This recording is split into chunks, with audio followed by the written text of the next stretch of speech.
Shalom T വിയിലെ എൻ്റെ നല്ല അമ്മ എന്ന പ്രോഗ്രാമിലെ എല്ലാ പ്രേക്ഷകർക്കും ഹൃദയപൂർവ്വം സ്വാഗതം ആശംസിക്കുന്നു. പ്രേക്ഷിത ശുശ്രൂഷയിൽ അത്ഭുതങ്ങൾ ചെയ്തുകൊണ്ട് പരിശുദ്ധ അമ്മ സഹായിച്ച ഏതാനും ഓർമ്മകൾ എൻ്റെ മനസ്സിലേക്ക് കടന്നു വരുന്നത് ഇങ്ങനെയാണ്. തിരുവനന്തപുരത്ത് കടലോര പള്ളിയിൽ ഒരു വലിയ കൺവെൻഷൻ ഒരുക്കിയിരിക്കുന്നു. പെരുമഴ താഴേക്ക് വീണുകൊണ്ടിരിക്കുന്നു.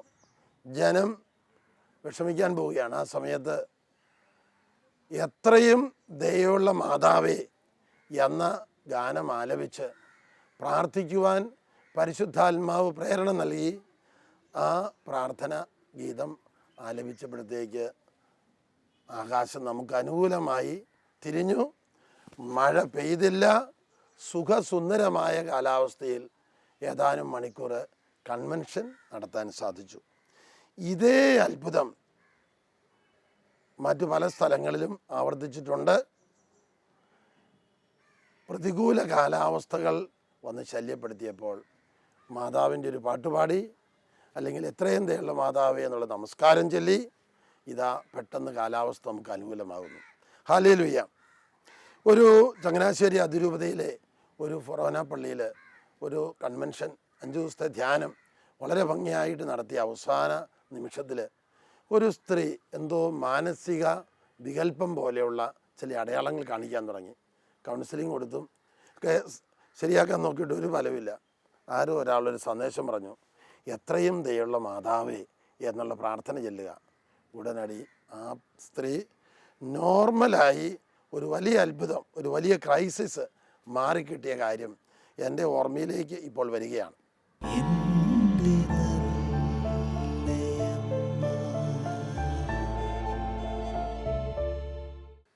പരിശുദ്ധാത്മാവ് നൽകിയ പ്രത്യേക സന്ദേശപ്രകാരം ഞങ്ങൾ യൂറോപ്പിലെ മെജുഗോറി എന്ന സ്ഥലത്ത്, ലോകത്തിലെ ഏറ്റവും വലിയ തീർത്ഥാടന കേന്ദ്രങ്ങളിൽ ഒന്നാണ് മെജുഗോറി.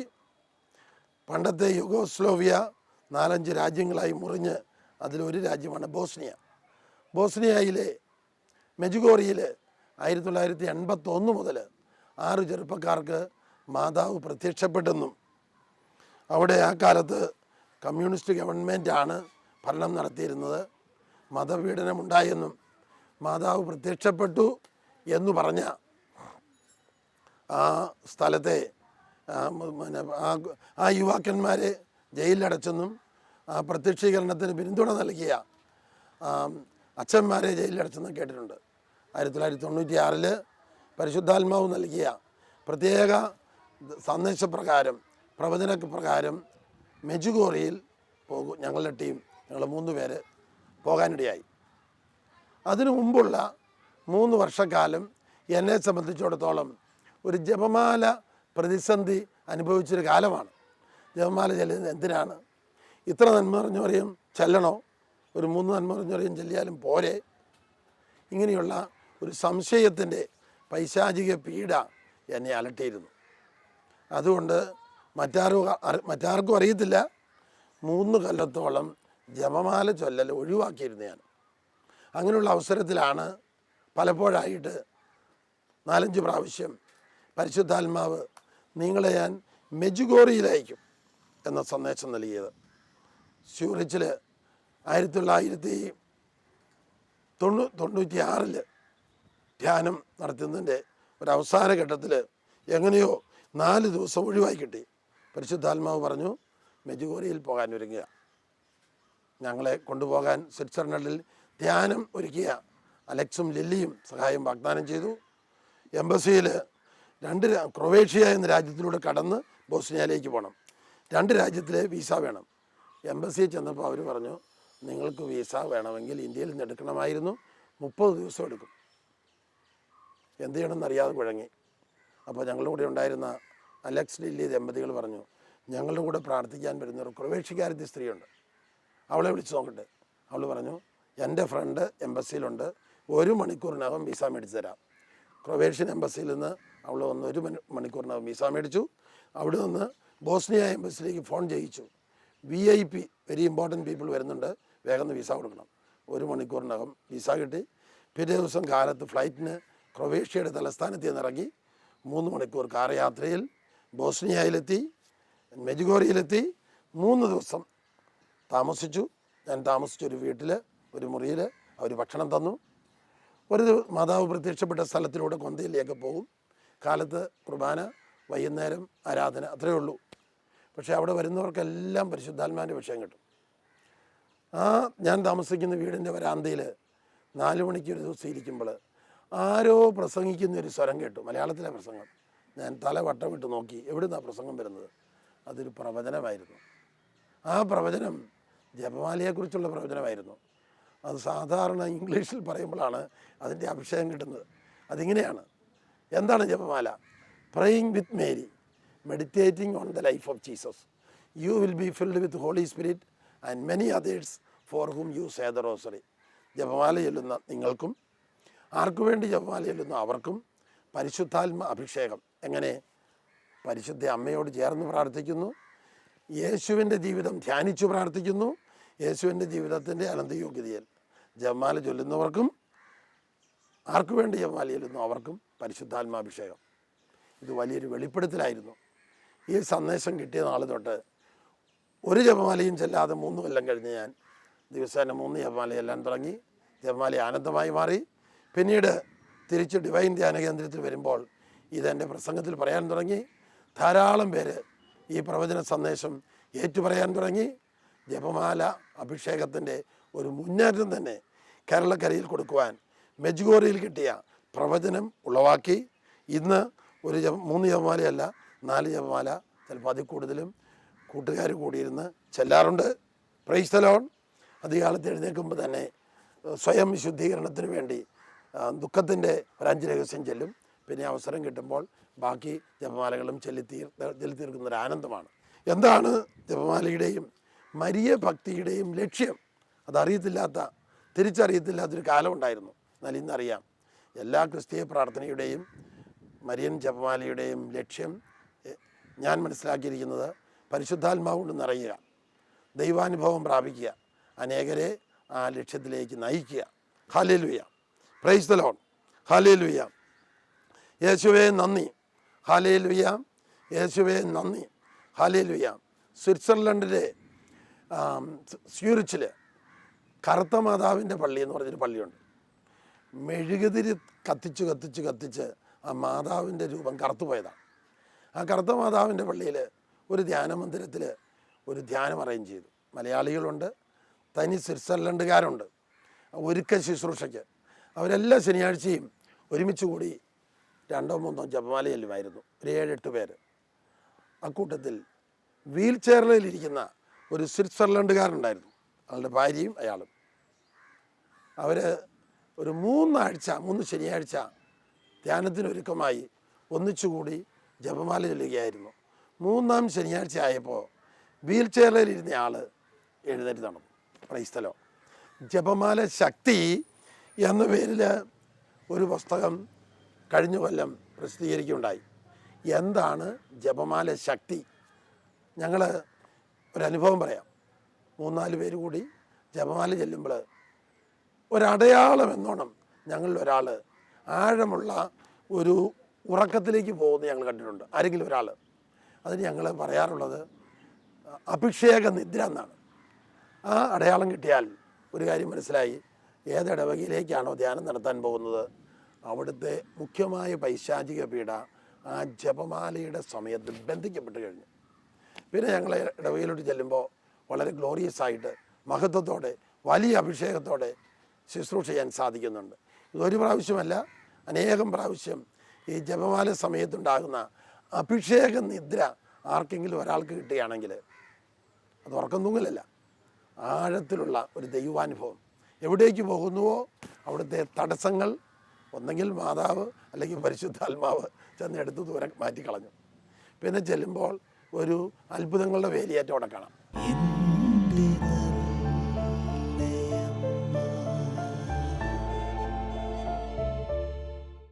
കഴിഞ്ഞ വർഷം പ്രസിദ്ധീകരിച്ച ജപമാല ശക്തി എന്ന പുസ്തകത്തിൽ ഫാദർ ജോൺ കണിച്ചേരി അദ്ദേഹം ഇപ്പോൾ ബോംബെ ധ്യാന മന്ദിരത്തിലെ ഡയറക്ടറാണ്. അദ്ദേഹം ഒരു അനുഭവ സാക്ഷ്യം കൊടുത്തിട്ടുണ്ട്. അദ്ദേഹം വചനപ്രഘോഷണം ആരംഭിച്ച ആദ്യകാലത്ത് വചനം പ്രസംഗിച്ചുകൊണ്ടിരിക്കുമ്പോൾ കേൾക്കുന്നവരിൽ കുറേ പേരിരുന്ന് ഉറക്കം തൂങ്ങും. ഒരു യുവാവ് അദ്ദേഹത്തോട് പറഞ്ഞു, അച്ഛൻ വചനപ്രഘോഷണം ആരംഭിക്കുന്നതിന് മുമ്പ് നന്മ നിറഞ്ഞ മറിയമേ നമസ്കാരം ഒരു 3 പ്രാവശ്യം ചൊല്ലി തുടങ്ങിയാൽ ഒരുപക്ഷെ ഈ ഉറക്കത്തിൻ്റെ ബന്ധനം വിട്ടുപോകും, അല്ലെങ്കിൽ ഈ പൈശാചിക പീഡ വിട്ടുപോകും. ഇത് കേട്ടപ്പോൾ ജോൺ കണിച്ചേരി അച്ഛന് ആ യുവാവിനോട് ദേഷ്യം തോന്നി. എങ്കിലും അന്ന് വൈകുന്നേരം വചനപ്രഘോഷണത്തിന് മുമ്പ് 3 പ്രാവശ്യം നന്മ നിറഞ്ഞ മറിയമേ നിനക്ക് സ്വസ്തി എന്നാരംഭിക്കുന്ന ആ പ്രാർത്ഥന ഉറക്കെ ചൊല്ലി സമൂഹമായിട്ട് ഒന്നിച്ച് ചൊല്ലി തുടങ്ങി. അന്നേ ദിവസം വചനപ്രഘോഷണ സമയത്ത് ആരും ഉറങ്ങിയില്ല എന്ന് മാത്രമല്ല, വളരെ താല്പര്യത്തോടെ ഉണർവോടെ വചനം ശ്രവിക്കുകയും ചെയ്തു അത്രേ. നന്മ നിറഞ്ഞ മറിയമേ നമസ്കാരം ആ പ്രാർത്ഥന ചൊല്ലുന്നവർക്കും അതിൽ സംബന്ധിക്കുന്നവർക്കും പരിശുദ്ധാത്മാഭിഷേകവും അതോടൊപ്പം പൈശാചിക പീഡകളിൽ നിന്ന് വിടുതൽ നൽകുന്നു. ഇത് നിത്യേനയുള്ള ഒരു അനുഭവമാണ്. ഈ അനുഭവം അനേകം പ്രീച്ചേഴ്സിന് ഇന്ന് കിട്ടുന്നുണ്ട്. ഞാൻ ഓർക്കുകയാണ്, അമേരിക്കയിലെ ഒരു കരിസ്മാറ്റിക് കൺവെൻഷനിൽ സംബന്ധിക്കുമ്പോൾ എല്ലാവരും വന്ന് നല്ല രീതിയിലുള്ള ശുശ്രൂഷകൾ നടത്തുമ്പോൾ ഒരു വൈദികൻ കുർബാനയ്ക്ക് മുമ്പ് ഈ നമസ്കാരം നന്മ നിറഞ്ഞ മറിയമേ എന്ന പ്രാർത്ഥന എല്ലാവരെയും കൂടി ചൊല്ലിച്ച് തുടങ്ങുന്നതും അന്നത്തെ ശുശ്രൂഷയ്ക്ക് ആ ദിവസങ്ങളിൽ ഉണ്ടായതിൽ ഏറ്റവും വലിയ ഒരു പരിശുദ്ധാത്മാവിൻ്റെ അഭിഷേകം അനുഭവപ്പെടുന്നതായി എനിക്ക് തോന്നി. പ്രിയപ്പെട്ടവരെ, ന്യൂജേഴ്സിയിൽ വിൻസെൻഷൻ സഭയ്ക്ക് നമുക്ക് ഒരു ധ്യാനമന്ദിരമുണ്ട്. അവിടെ ധ്യാനിപ്പിക്കുന്നതിൻ്റെ ഇടയ്ക്ക് ന്യൂയോർക്കിലുള്ള ഐറിഷ് എംബസിയിലേക്ക് ഞങ്ങൾ 4 പേര് കൂടി പോവുകയാണ്. എന്തിനാണെന്ന് ചോദിച്ചാൽ അയർലൻഡിലേക്കുള്ള വീസ കിട്ടാൻ വേണ്ടിയാണ് പോകുന്നത്. പോകുന്ന വഴിക്ക് ഭയങ്കരമായ കൊടുങ്കാറ്റ് വീശാൻ തുടങ്ങി. ബസ്സൊന്നും ഓടിച്ച് മുന്നോട്ട് കൊണ്ടുപോകാൻ വിഷമമുണ്ട്. മരങ്ങളൊക്കെ കിടന്ന് ആടുന്നു. ഈ അവസരത്തിൽ ചില ദൈവവചനങ്ങൾ ഞങ്ങൾ ഏറ്റുപറഞ്ഞപ്പോൾ കൊടുങ്കാറ്റ് ശാന്തമാകുന്ന അനുഭവം ഞങ്ങൾക്കുണ്ടായി. Praise the Lord. ഞങ്ങൾ ഐറിഷ് എംബസിയിൽ പോയി തിരിച്ചു വരുമ്പോൾ ന്യൂജേഴ്സി മുഴുവനും ടെലിവിഷനിലൂടെ അറിയിക്കുകയാണ്, ചെറിയ കൊടുങ്കാറ്റല്ല, വലിയ കൊടുങ്കാറ്റ് ന്യൂജേഴ്സിയിലെല്ലാം ആഞ്ഞടിക്കുന്നു. യാത്ര മുന്നോട്ട് പോകാൻ ബുദ്ധിമുട്ട് ഞങ്ങളെല്ലാവർക്കും വ്യക്തമായിട്ട് കാണാം. കൊടുങ്കാറ്റ് ശക്തമായി വീശുന്നത്. ഈ അവസരത്തിൽ വീണ്ടും ദൈവവചനം പറഞ്ഞ് കൊടുങ്കാറ്റ് ശാന്തമാക്കാൻ ഞങ്ങൾ ശ്രമിച്ചപ്പോൾ സാധിക്കാതെ പോയി. പെട്ടെന്ന് ഒരു കാര്യം എൻ്റെ മനസ്സിലേക്ക് വന്നു. അതിതാണ്, ന്യൂയോർക്ക് ജോൺ എഫ് കെന്നഡി എയർപോർട്ടിൽ നിന്ന് ഒരു അമേരിക്കൻ വിമാനം പറന്ന് ആകാശത്തിൻ്റെ ഉച്ചിയിലെത്തി. പെട്ടെന്ന് അനേകായിരം ചെറിയ പക്ഷികൾ ആ വിമാനത്തെ ക്രോസ് ചെയ്ത് കടന്നു പോവുകയാണ്. ഏതാനും പക്ഷികൾ വിമാനത്തിൻ്റെ ഉള്ളിലുള്ള ദ്വാരങ്ങളിലൂടെ അകത്തേക്ക് കടന്നു അത്രേ. വിമാനത്തിൻ്റെ 4 എഞ്ചിനും പ്രവർത്തിക്കാതെയായി. ഇനി പൊതിനെ നിലം പതിക്കുകയുള്ളൂ. എങ്കിലും കത്തോലിക്കനായ പൈലറ്റ് ഇപ്രകാരം പ്രാർത്ഥിച്ചു. ഇത്രമാത്രം: hail Mary full of grace, the Lord is with thee. നന്മ നിറഞ്ഞ മറിയമേ സ്വസ്തി, കർത്താവ് നിന്നോടുകൂടെ. ദൈവോധനമാണ്, മരിയ ഭക്തനാണ്. ആ വിമാനം അദ്ദേഹത്തിൻ്റെ കയ്യിൽ ഒരു പന്ത് പോലെ ഇരുന്നു. വിമാനം താഴോട്ട് പോകുന്നില്ല. അദ്ദേഹത്തിൻ്റെ നിയന്ത്രണത്തിൽ ആ വിമാനം വസിച്ചു. Hail Mary full of grace, the Lord is with thee. സാവധാനം വിമാനം താഴേക്ക് അദ്ദേഹത്തിൻ്റെ നിയന്ത്രണത്തിൽ താഴേക്ക് ഇറക്കി. ഹഡ്സൺ നദിയുടെ മുകളിൽ വിമാനമിറങ്ങി. അതിനകം സുരക്ഷാ സൈന്യം വന്ന് എല്ലാവരെയും രക്ഷപ്പെടുത്തി. അതിനുശേഷമേ വിമാനം താഴേക്ക് പോയുള്ളൂ. പെട്ടെന്ന് ഈ കാര്യം ഞാൻ ഓർത്തു. കൊടുങ്കാറ്റ് വീശുന്നു, എല്ലായിടത്തും അപകട സൂചന, ടെലിവിഷനിലൂടെ മുന്നറിയിപ്പ്, റേഡിയോയിലൂടെ മുന്നറിയിപ്പ്. പെട്ടെന്ന് ഞാൻ ആ ബസ്സിലിരുന്ന് എൻ്റെ കൂട്ടത്തിലുള്ള 3-4 ടീമുകളോടൊപ്പം hail Mary full of grace the Lord is with thee എന്ന് ഏറ്റുപറയാൻ തുടങ്ങി. പെട്ടെന്ന് അവിടെയെല്ലാം ഒരു സുഗന്ധാഭിഷേകം വന്നിറങ്ങു. തൽക്ഷമയം വലിയ കൊടുങ്കാറ്റ് നിശ്ചലമായി. എപ്പോൾ? നന്മ നിറഞ്ഞ മറിയമേ നിനക്ക് സ്വസ്തി, കർത്താവ് നിന്നോടുകൂടെ എന്ന പ്രാർത്ഥന ഏതാനും പ്രാവശ്യം ഉച്ചരിച്ചു. വേറെ വാക്കിൽ പറഞ്ഞാൽ പരിശുദ്ധാത്മാവിൻ്റെ പ്രേരണയിൽ ആ വചനം ഞങ്ങൾ ഏറ്റുചൊല്ലി. ന്യൂജേഴ്സിയെ വിറപ്പിച്ച കൊടുങ്കാറ്റ് നിശ്ചലമായി.